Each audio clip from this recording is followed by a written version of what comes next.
இந்த ஹரே கிருஷ்ணா மந்திரம் பார்த்தீங்கன்னா இந்த கலியுகத்திலேயே வந்து நிறைய தோஷங்கள் இருக்கு. இப்போ நம்ம முன்னோர்கள்லாம் எவ்வளோ திரகாத்தமாக இருந்தாங்க யோசிச்சு பாருங்க. நமக்கு கொஞ்சம் முந்தின ஜென்ரேஷனில் எவ்வளோ இருந்தாங்க, எப்படி இருந்தாங்க.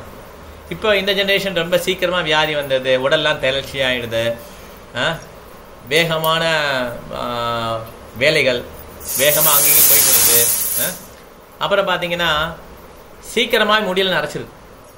கரெக்டாக இல்லையா? சின்ன வயசே முடியல் நரைச்சிருது. ஏகப்பட்ட கவலைகள் இந்த மாதிரி துரிதமான சாப்பாடு, அந்த ஃபாஸ்ட் ஃபுட் சொல்கிறாங்க, அதெல்லாம் சாப்பிட்றாங்க. தேவையில்லாத வியாதிகள்லாம் வந்துச்சு. கரெக்டாக? ஸோ அதனால் நம்ம வந்து முன்னோர்கள் ஃபாலோ பண்ணது கரெக்டாக இருந்தது.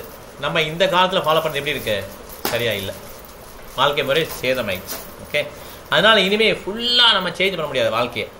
இனிமேல் முன்னோர்கள் மாதிரி இந்த நிலத்தில் உழுது இந்த மாதிரி பண்ணி நம்ம மழையை எதிர்பார்த்து விவசாயம் பண்ணி இந்த மாதிரிலாம் போயிடுச்சு. இப்போ அதனால் ஃபாஸ்டான வேர்ல்டில் எப்படி நம்ம ஒழுக்கமாக இருக்கலாம் அப்படிங்கிற பார்த்தீங்கன்னா இந்த ஹரே கிருஷ்ணா மந்திரம் கலியுகத்தில் கலிசந்திர உபனிஷத்தில் வந்து சிபாரிசு செஞ்சுருக்காங்க. கலிசந்திர உபனிஷத் இது கலியுகத்துக்காக உள்ள ஒரு உபனிஷத்தில் வந்து சிபாரிசு பண்ணியிருக்காங்க. ஹரே கிருஷ்ணா கிருஷ்ண கிருஷ்ண ஹரே ஹரே, ஹரே ராம ராம ராம ஹரே ஹரே. இது யாருனாலும் சொல்லலாம், எந்த விதமான தடங்களும் கிடையாது. ஒருத்தர் வந்து உயர்ந்த ஜாதி இல்லை அப்படின்னு தடை கிடையாது. அவர் மாமிச உணவு சாப்பிடுவார் அப்படின்னு தடை கிடையாது. ஓகே, அவருக்கு சில கெட்ட பழக்கங்கள்லாம் இருக்குது, புகைப்பிடிப்பார், இந்த தடையெல்லாம் கிடையாது. யாரெல்லாம் சொல்கிறாங்களோ அவங்க வீட்டில் நிச்சயமாக அமைதி வரும். ஓகே, ரொம்ப ரொம்ப முக்கியமான ஒரு மந்திரம் இது. வந்து முதல்ல பார்த்தீங்கன்னா அது ஹரே நாம ஹரே ராம ராம ராம ஹரே ஹரே, ஹரே கிருஷ்ண கிருஷ்ண கிருஷ்ண ஹரே ஹரேன்னா இருந்தது வேதங்களில் மந்திரம். சைத்தன்ய மகாபிரபு வந்து இந்த மந்திரத்தை பாடும்போது அப்போ இருந்த கேஸ்ட் பிராமணாஸ் என்ன பண்ணாங்க? எதிர்த்தாங்க. என்ன எதிர்த்தாங்கன்னா, இது வந்து ரொம்ப ரகசியமான மந்திரம், இது எல்லாருக்கும் சொல்லக்கூடாதுன்ற மாதிரி எதிர்த்தாங்க. இது 500 வருஷத்துக்கு முன்னால் நடந்தது, இப்போ கிடையாது, 500 வருஷத்துக்கு முன்னால். அப்போ சைத்தன்ய மகாபிரபு சொன்னானா, நான் மந்திரத்தை மாற்றிடுறேன்னு சொல்லி, ஏன்னா அவர் கடவுளே, கிருஷ்ணனுடைய அவதாரம், அவன் எல்லா மக்களும் சொல்லணும்னு சொல்லிட்டு ஹரே கிருஷ்ணா கிருஷ்ண கிருஷ்ண ஹரே ஹரே, ஹரே ராம ராம ராம ஹரே ஹரே, இந்த மந்திரத்தை இப்படி சொல்லுங்கன்னு சொல்லி பொதுமக்கள் ரொம்ப நிறைய பேர் வர ஆரம்பிச்சான். 1 லட்சம் 2 லட்சம் அந்த மாதிரி கூட்டங்கள் வர ஆரம்பிச்சிருச்சு. சைத்தன்ய பின்னால் குழந்தைங்களேருந்து எல்லாம் பாட ஆரம்பிச்சான். இது பாட பாட என்ன ஆகுனா, மனசில் உள்ள கோபங்கள் இந்த மாதிரி இதெல்லாம் நல்லா குறைஞ்சிடும். வீட்டில் சண்டை சச்சரவுலாம் கொஞ்சம் கொஞ்சமாக குறைஞ்சிடும். ஓகே, அமைதி வந்து வீட்டில் வரும் நிச்சயமாக. ஏன்னா இந்த மாதிரி வாழ்க்கையில் பார்த்தீங்கன்னா ரேட் ரேஸ் சொல்கிறாங்க இல்லையா? ரேட் ரேஸ்னால் தெரியல, எலியோடைய போட்டி, யார் ஃபஸ்ட்டு போகிறது யார். கிளாஸ்லேயே பார்த்தீங்கன்னா ஃபஸ்ட் ரேங்க் வாங்கலையா, நீ எத்தனை ரேங்க் வாங்கியிருக்கேன் கரெக்டாக, சின்ன குழந்தைங்களே இப்போ பண்ணுறோம் இல்லையா? இந்த மாதிரி தான் பெரியவங்க வரையும் இப்படி தான் இருக்குது ஆக்சுவலாக. இந்த மாதிரி இதில் பார்த்தீங்கன்னா நிறைய விதமான நோய்கள் வந்து பதட்டத்திலே வந்தது. பதட்டம், எதில் எடுத்தாலும் பதட்டம். ப்ரமோஷன் கிடைக்கல, அப்புறம் வேலையில் சரியான ஹைக் கிடைக்கல, பதட்டங்கள். சீக்கிரம் ஆஃபீஸ் போகணும், எல்லாம் டெய்லி பதட்டம் தான். இந்த பதட்டத்தை குறைக்கிறதுக்கு என்ன பண்ண முடியும்? இந்த மாதிரி மனசுக்கு சாந்தமாக டெய்லி ஒரு 5 மினிட்ஸ் ஹரே கிருஷ்ண மந்திரம் பகவான் என்ன சொல்லிட்டோன்னா நிச்சயமாக இந்த பதட்டம் நமக்கு குறைஞ்சிட்டு நம்மளே பார்க்கலாம். எப்படி சாப்பிடும்போது நமக்கு பசி அடங்குதோ அதே மாதிரி இந்த மந்திரத்தை சொல்ல என்ன ஆகுனா நம்மளுடைய பதட்டங்கள் குறையும். ஓகே, வீட்டில் பெரியவங்க இருந்தாலும் சரி, முடியாதவங்க இருந்தாலும் சரி, அவங்களுடைய அந்த வியாதியெல்லாம் கொஞ்சம் கொஞ்சம் குறையும், வலியெல்லாம் குறையும். ஆனால் இது வந்து மகா மந்திரம்னு சொன்னாங்க. மந்திரம்னா காதில் தான் சொல்லணும், ஆக்சுவலாக வெளில சொல்லக்கூடாது. ஓகே, மகா மந்திரம் வந்து எல்லாருக்கும் சொல்லலாம்னு சொல்லி சைத்தன்ய மகாபிரபு என்ன பண்ணியிருக்காரு, இன்ட்ரோடியூஸ் பண்ணியிருக்காரு. அது கோலோகத்துலேருந்து 3 வந்திருக்கு. ஒன்று வந்து கங்கை நதி. கங்கை நதியில் குளிச்சோன்னா ரொம்ப ரொம்ப புண்ணியம். ஓகே, அதனால எல்லாம் கங்கையை தேடி போவாங்க. அழுக்காக இருந்தாலும் பரவாயில்லன்னு சொல்லி குளிப்பாங்க. அதில் வந்து எந்த வித மாசும் கிடையாது, ஆன்மீக லோகத்துலேருந்து வந்தது. அதே மாதிரி ஹரே கிருஷ்ணா மந்திரமோ ஆன்மீக லோகத்துலேயும் வந்தது, எந்த விதமான மாசும் அது கிடையாது. சின்ன குழந்தையிலேருந்து பெரியவங்க எல்லாம் சொல்லலாம், எவ்வளோக்குள்ள சொல்கிறாங்களோ அவ்வளோக்குள்ள நல்லது. ஓகே, 3வது என்னது? துளசி செடி. துளசி செடியை வந்து எல்லாரும் வீட்டில் வச்சுருக்கணும். அதெல்லாம் பிராமின்ஸ் தான் வச்சுருப்பாங்க அப்படின்னு அதெல்லாம் கிடையாது. ஆக்சுவலாக துளசி செடி என்ன பண்ணுங்க, எல்லாரும் வீட்டில் வச்சு அந்த குழந்தைங்களாம் சுற்றி வரணும். எந்த விதமான பாவமாக இருந்தாலும் அது கழிஞ்சிருமா. தண்ணியை விட்டுட்டு 3 விட்டு சுற்றி வரதுக்கு என்ன ஆகிடும்? குழந்தைங்களாம் அழகாக ஸ்கூல் போகணும்னா சுற்றிட்டு வீடு கும்பிட்டு ஸ்கூல் போடிடலாம். துளசி செடி பார்த்தீங்கன்னா 30 ரூபாய்க்கு கிடைக்குது. ஒரு சின்ன பாட்டில் வச்சுட்டு ஒரு ஷூவில் மேலே முடிச்சுன்னா அழகாக சுற்றி வந்துட்டு போகலாம். இதெல்லாம் டெய்லி பண்ணணும். நம்ம கொஞ்சம் கொஞ்சம் பண்ணால் தான் நமக்கு என்ன ப்ராப்ளம் வருது நம்மளால் கண்டுபிடிக்க முடியாது. திடீர்னு ப்ராப்ளம் வரும், வண்டியில் போயிட்டே இருப்போம், திடீர்னு பின்னால் வந்து இடிப்போம். கரெக்டாக இல்லையா? இந்த மாதிரி தான் ப்ராப்ளம் வருது நம்ம வாழ்க்கையில்.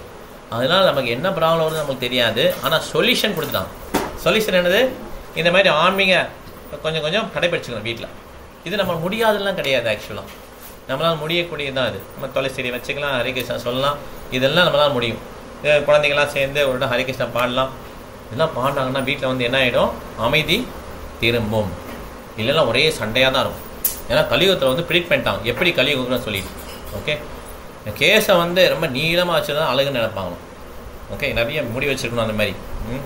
அதே மாதிரி ஹஸ்பண்ட் ஒய்ஃபு, அப்பா பையன், இவங்களுக்குள்ள ஒத்துமையே இருக்காங்க.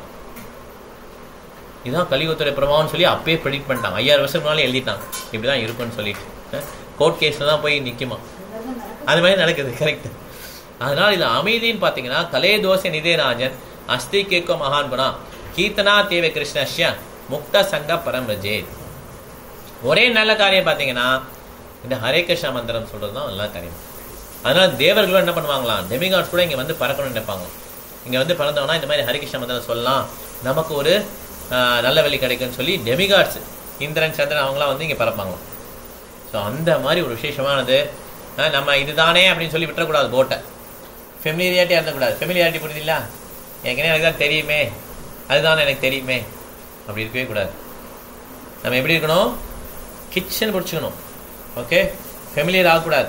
ஃபெமிலியாரிட்டி பிரீட் வெறுப்பை வளர்த்துரும். ஏற்கனவே எனக்கு தெரியும் அப்படின்னு நினச்சா அவ்வளோதான் எனக்கு தெரியுமே. துளசி தானே தெரியும் எனக்கு. எங்கள் ஊரில் எவ்வளோ இருக்கு தெரியுமா துளசி? நாங்களாம் அப்படி பறிச்சு சாப்பிடுவோம். இப்படி தான் நமக்கு தெரியும். ஆக்சுவலாக துளசி மாத்தா அவரை சுற்றி வரணும்னு நமக்கு தெரியாது இல்லையா? ஆனால் ஃபெமிலியாரிட்டி பிரீட் கான்டம்ஸ், விருப்பை தான் வளர்க்கும் ஃபெமிலியாரிட்டி வர வர. அதனால தான் பகவானுக்கும் துளசியெல்லாம் கொஞ்சம் பயபக்தியோடு உள்ளே போகணும். அப்போ தான் அந்த விருப்பம் வராது. வெறுப்பு எப்போ வருது? டெய்லி பார்க்குறேன், அதான் தெரியுமே. அவங்க அருமை போன பிறகு தான் தெரியும். அடடா இவ்வளோ பண்ணாங்களே அவங்க இல்லையே அப்படின்னு தெரியும். அதே மாதிரி தெய்வத்தோட அருமையை நமக்கு தெரியாது. ஆக்சுவலாக தெய்வத்தோட அருமை ஹரிகிருஷ்ண மந்திரம் துளசி மாத்தாவுடைய தெரியாது. நம்மளாம் ரொம்ப லேசாக நினச்சிப்போம். ஃபெமிலியராக இல்லாமல் அதை வந்து கொஞ்சம் பயபக்தியோடு இருந்து என்ன பண்ணோம், இதை பண்ணோம்னா நிச்சயமாக ரிசல்ட் கிடைக்கும். ஓகே, அதனால் அவங்கள்ட்ட சொல்லலாம் எல்லாரும் ஹரே கிருஷ்ணா ஹரே கிருஷ்ணா கிருஷ்ணா கிருஷ்ணா ஹரே ஹரே ஹரே ராம ராம ராம ஹரே ஹரே. நம்பிக்கையோடு யார் சொல்கிறாங்களோ அவங்களுக்கு சக்ஸஸ். இதுக்கு ஒரு கதை சொல்கிறேன். ஓகே, கதை பிடிக்குமா? ஓகே, ஒரு பிராமணர் இருந்தார். அந்த பிராமணர் பார்த்தீங்கன்னா நிறைய வேதங்கள்லாம் தெரியும். வேதங்கள்லாம் தெரியுதுல, அந்த ஓம்ல ஆரம்பிக்கும் ஸ்வாகான்னு முடியும். கரெக்டாக இல்லையா? மந்திரங்கள்லாம் இந்த மாதிரி நிறைய வேள்விகள்லாம் பண்ணி அவர் பெரிய பிராமணர், கட்டறிந்த பண்டிதர். அவர் எப்போ பார்த்தாலும் அந்த பூஜை புனஸ்காரம் இந்த வேள்வியிலே இருப்பார். ஓகே, அப்போ நாரத முனி தெரியுமா? என்ன சொல்லுவார் நாரதர்? தெரியாதா? நாராயண நாராயணன் சொல்லுவார். ஓகே, என்ன சொல்லுவார்? நாராயண நாராயணா. ஓகே, அவர் வரார். வந்துட்டு வரும்போது இந்த பிராமணரை பார்த்து கேட்குறார், நான் எப்போ வந்து வைகுண்ட லோகம் போவேன், நீங்கள் நாராயணனை பார்த்தீங்கன்னா கேட்டு சொல்லுங்க அப்படின்னு. என்ன கேட்குறாரு? நான் எப்போ வைகுண்ட லோகம் போவேன்னு சொல்லி கேட்குறாரு. சரி நாரதர் ஓகே சொல்லிட்டு போகிறார். அப்படியே போயிட்டே இருக்கல ஒரு செருப்பு தைக்கிற தொழிலாளி இருக்கிறார். அவர் செருப்பு தைச்சிட்டு இருக்கார். செருப்பு தெரியுங்களா? செப்பல் நம்மளை கடையில் தான் வாங்குறோம் இல்லையா? செருப்பு தைக்கிற தொழிலாளி இருக்காங்க. அவர் செருப்பு தைச்சிட்டு இருக்கிறாரு. ஒரு ஆலமரத்துக்கு அடியில் இருந்து செருப்பு தைச்சிட்டு இருக்கிறார்.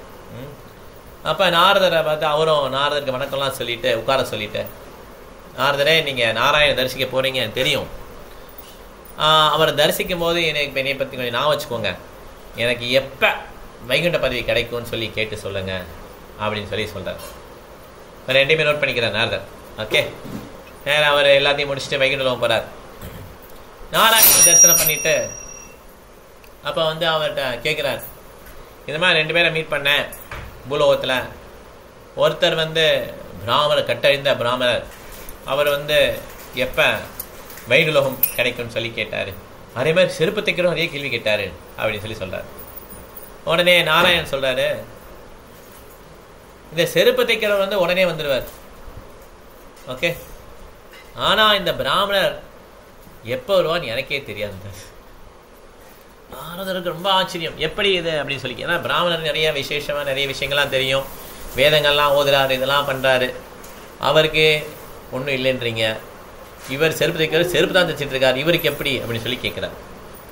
உடனே நாராயண் சொல்கிறாரு, நீ ஒரு விஷயத்த சொல் எனக்காக. அவன் மீட் பண்ணும்போது நாராயணன் என்ன பண்ணிட்டு இருக்காருன்னு கேட்டால், நாராயணன் வந்து ஊசி, இந்த ஓட்டை இருக்குல்ல, நூல், ஊசி நூல் குப்போம்ல, அந்த ஓட்டையில் யானையை உள்ள அனுப்ப ட்ரை பண்ணிட்டு இருக்கார். அனுப்புறாரு, உள்ள அனுப்புறாரு. தெரியுதா? ஊசி ஓட்டை எவ்வளோ பெருசாக இருக்கும், அந்த இது ரொம்ப சின்னதாக இருக்கும் இல்லையா, அதுக்குள்ளே யானை போகுமா? அதை நீ சொல்லு அப்படின்னு சொல்லுவார். சரி, நேராக வரார். நேராக ஃபஸ்ட்டு பிராமணன்ட்ட வரார். நாரதருக்கு வணக்கம்லாம் சொல்லிட்டு, நாரதரே கேட்டீங்களா என்னை பற்றி, என்ன சொன்னார் நாராயணன் சொல்லி கேட்டோன்னே, அது இருக்கட்டும்பா, நான் ஒரு விஷயம் சொல்கிறேன். என்ன விஷயம்? இந்த மாதிரி ஊசி அந்த ஓட்டையில், ஊசி முனை ஓட்டையில் யானையை உள்ளே போக ட்ரை பண்ணிட்டு இருக்காருன்னு சொன்னோன்னே, உள்ளே கோத்துட்டு இருக்காரு. அவனை பிராமணருக்கு அப்படிலாம் இருக்கவே இருக்காதுங்க. அது எப்படி இருக்கும்? யாரால் ஊசி ஓட்டைக்குள்ள யானை விட முடியும்? யானை எவ்வளோ பெருசு, ஊசியோட ஓட்டை எவ்வளோ சின்னது? எப்படி கேள்வி கேட்கிறாரு பாருங்க. அப்போ நீங்கள் நாராயணன் மீட் பண்ணவே இல்லை. அவர் உங்களுக்கு எத்தனை பதவி ஆகும்னு தெரியாது, நீங்கள் வைகுண்ட பதவின்னு சொல்கிறாரு. அதெல்லாம் உண்மையே கிடையாது. நீங்கள் நாராயணனை மீட் பண்ணவே இல்லை அப்படின்ட்டார். அவருக்கு என்ன இல்லை? அவருக்கு என்ன இல்லை? பிராமணனுக்கு என்ன இல்லை? நம்பிக்கை இல்லை. நாராயணனுக்கு அந்த ஓட்டையில யானையை கொடுக்க முடியும் நம்பிக்கை இல்லை. இப்ப அதே நாதன் வந்து செருப்பு தொழிலாட்டு வர்றார். செருப்பு தைக்கிறவர் கேட்கிறார், நாரதனே நாராயணன் என்ன பண்ணிட்டு இருக்காருன்னு சொல்லி கேட்டோன்னே, அந்த ஊசி முனையில வந்து யானையை கோத்துட்டு இருக்காரு, உள்ள விட்டுட்டு இருக்காருன்னு சொன்னோடனே, அந்த செருப்பு தைக்க என்ன பண்றாரு, இருக்கும் என்ன சொல்றாரு, என்ன சொல்றாரு, இருக்கும் அப்படி சொல்றாரு. அப்ப இருக்குன்னு சொல்ற, எப்படி நம்புறேன்னு சொல்லி கேட்கிறாரு. நீ எப்படி நம்புற? நம்ப முடியுது அவனால? அவர் சொல்ல செருப்பு நம்புறேன்றார். எப்படி நம்புறேன்னு சொல்லி கேட்டோன்னே, இந்த ஆலமரத்துக்கு அடிலாம் இருக்கேன் நானு, எத்தனை பழம் வருது, ஹரே கிருஷ்ணன், எத்தனை பழம், நீ உட்காந்துக்கோ வந்துருவாங்க, அம்மா வந்துருவாங்க. எத்தனை பழம் வருது, ஒரு பழத்துலையும் எத்தனை விதை இருக்கு. அந்த விதையெல்லாம் என்ன ஆயிடுச்சு, பெரிய பெரிய மரமா இருக்கு. சின்ன விதையிலிருந்து மிகப்பெரிய மரம் வருது. அப்ப ஏன் நாராயணா பண்ண முடியாது அப்படின்னு சொல்லி கேட்கிறார். இந்த மாதிரி அசைக்க முடியாத நம்பிக்கை இருந்தா மாத்திரம்தான், வா போயிட்டு வா, அசைக்க முடியாத நம்பிக்கை இருந்தா மாத்திரம்தான் நமக்கு வந்து ஹரே கிருஷ்ணா வந்து உதவும். சொல்லிட்டே இருக்கணும், எப்படி நம்மளை அதை கியூர் பண்ணிடணும். நம்பிக்கை இருந்தால் போதும், பொழைச்சிருவோம். நம்பிக்கை இல்லைன்னா என்ன ஆகிடும், சம்சயாத்மா வினஷ்யதி, ஃபுல்லாக அழிஞ்சிடும். ஓகே, நாசமாயிடும். நம்பிக்கையோட யார் ஹரிகிருஷ்ண மந்திரம் சொல்கிறாங்களோ நிச்சயமாக வெற்றி உண்டு. என்ன வெற்றி? அது பௌதிக பந்தத்தில் வந்து ஒரு வயதுக்கு அப்புறம் என்ன ஆகிடும், என்னதான் மிச்சம் இருக்குது, துன்பங்கள் தான் மிச்சம் இருக்குது, இன்பங்கள் மிச்சம் கிடையவே கிடையாது. இங்கே என்னதான் இருக்குது, துன்பங்கள் தான் இருக்குது. இது பேர் என்ன, துக்காலயம் அசாஸ்வதம். நல்லவங்க ரொம்ப கம்மி, கரெக்டாக இல்லையா? நல்லவங்க ரொம்ப கம்மி, ஒரே துன்பங்கள் தான் இந்த உலகத்தில் நிறைஞ்சிருக்கு. அதனால நல்லவனா வாழ முடியாது. This place is not for a gentleman. அதனால யாரெல்லாம் ஹரே கிருஷ்ணா சொல்றாங்களோ அவங்கள அப்படியே கிருஷ்ணன் என்ன பண்றாரு, வழி எடுத்து கொண்டு போயிடுவார். எப்படி அர்ஜுனனுக்கு சாரதியா இருந்து அர்ஜுனன் அந்த போர்க்களத்திலேருந்து வெளியே எடுத்தாரோ அதே மாதிரி நம்ம இந்த உலகத்திலேருந்து நம்ம என்ன பண்ணுவார், காப்பாற்றி கொண்டு போயிடுவார். இந்த மாதிரி நம்பிக்கை யாருக்கு இருக்கோ அவங்க தான் என்ன பண்ணுவாங்க, நிச்சயமா இந்த வாழ்க்கையில வெற்றி பெற முடியும். அதனால என்ன பண்ண, நம்ம நம்பிக்கையோட என்ன பண்ணோம், ஹரே கிருஷ்ணா ஹரே கிருஷ்ணா கிருஷ்ணா கிருஷ்ணா ஹரே ஹரே ஹரே ராம ராம ராம ஹரே ஹரே இருந்ததை நிச்சயமா சொல்லணும். ஓகே, ஹரே கிருஷ்ணா.